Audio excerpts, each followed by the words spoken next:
Ibinunyag ng isang dating engineer ng DPWH District Office sa Bulacan ang koneksyon di umano ni Senador Jinggoy Estrada at Joel Villanueva sa korupsyon sa flood control projects. Yan ang ulat ni Bella Lesboras. Sabi ni Senator Marcoleta kahapon, ligtas ka na. Hindi po ito totoo. Si Senator Jinggoy Ejercito Estrada, Senator Joel Villanueva, Yusek Robert Bernardo at D. Alcantara.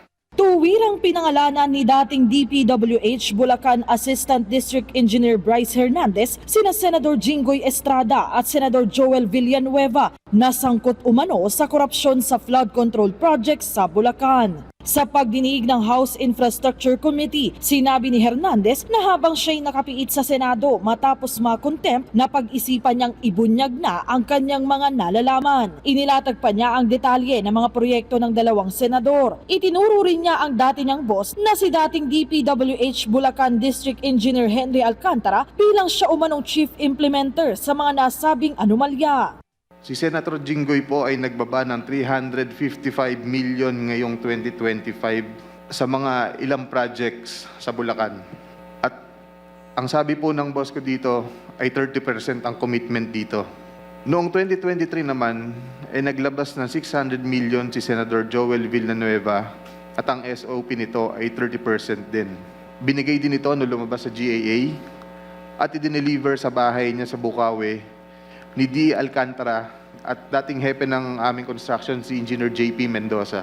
Si D. Alcantara namin ang masasabing chief implementor. Siya po ang kumakausap sa lahat ng politiko na involved dito. Naglatag pa ng ebidensya si Hernandez kasama si Engineer JP Mendoza na dati rin nilang katrabaho sa DPWH Bulacan 1st District Engineering Office. Sa mga larawang ito, makikitang magkasama sina Senador Estrada at Engineer Alcantara. I'm just trying to show that Mr. Alcantara, Engineer Henry Alcantara and Senator Jinggoy Estrada have met a couple of times already. And they appear, what do they appear? Do they appear close? And they appear super close, Your Honor. Nagpakita rin sila ng mga larawan ng halimbawa ng limpak-limpak na pera mula sa mga proyekto na karaniwan umanong ibinibigay sa mga proponent o personalidad na dawit sa katiwalian. Para ba yan sa project o sa tao? Bibigay ba yan sa tao o para sa project yan? As far as my knowledge is concerned, ibibigay po yan sa tao. Yung nga pong tinatawag na proponent, nakausap niya. For that particular picture, alam po ba natin kung sino ang pagbibigyan? To be honest, Your Honor, hindi ko po matandaan na. Kasi Alright. that's way back a couple of years ago na. Sa mga text message namang ito, makikita ang palitan umano ng mensahe ni na Senador Villanueva at Engineer Alcantara. Kanino sinend yung message na yan? Kay Boss Henry po. Okay, Bakit thank kami you. kopya? Dahil disappearing message po yan, hindi po niya pwedeng screenshot. Pinapicturean po niya para mabasa po agad. Okay. Kanino pinapicturan? Sa akin po.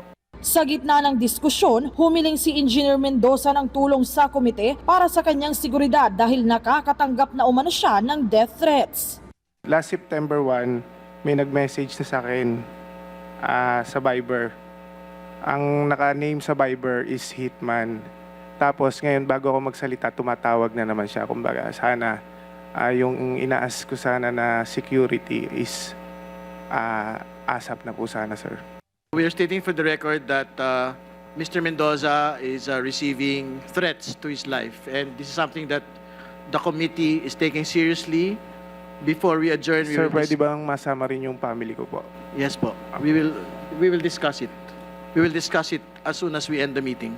Sa panig naman ni Alcantara, mariin niyang itinanggi ang mga akusasyon ng kanyang mga dating tauhan at iginit pang malinis siya mula sa anumang korupsyon. Tungkol po sa sinasabi niya na ako po ang kausap ng mga politiko.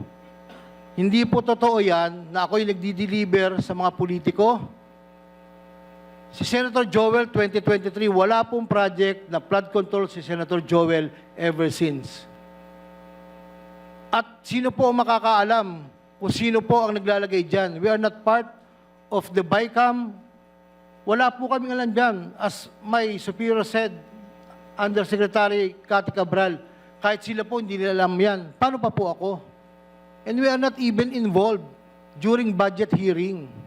Humarap din sa pagdinig ang may-ari ng St. Gerard Construction na si Pacifico Diskaya. Sa umpisa pa lang ng kanyang testimonya, nilinaw niyang hindi niya direktang nakatransaksyon sina House Speaker Martin Romualdez at ako Bicol Party List Representative Saldico. Pero hindi naman siya nakaligtas sa mga pasaring ni Pasig City Mayor Vico Soto na naimbitahan din sa pagdinig. Sabi ng alkalde may mga tax deficiency ang mga kumpanya ng mga Diskaya at iba pang paglabag. Recently, they have been, Mr. Diskaya has been recently convicted of 2 counts of building code violations. So medyo notorious po ito, kasinungalingan po talaga. At lantarang kasinungalingan naman po yung mga sinasabi nito. Hindi naman po bago sa kanila ang pagsisinungaling. Naobserbahan na po natin ito on the record and in public very many times. Sabi nga, dito sa kaso na ito, ang sinungaling ay asawa ng magnanakaw. Melales Moras para sa Pambansang TV sa Bagong Pilipinas.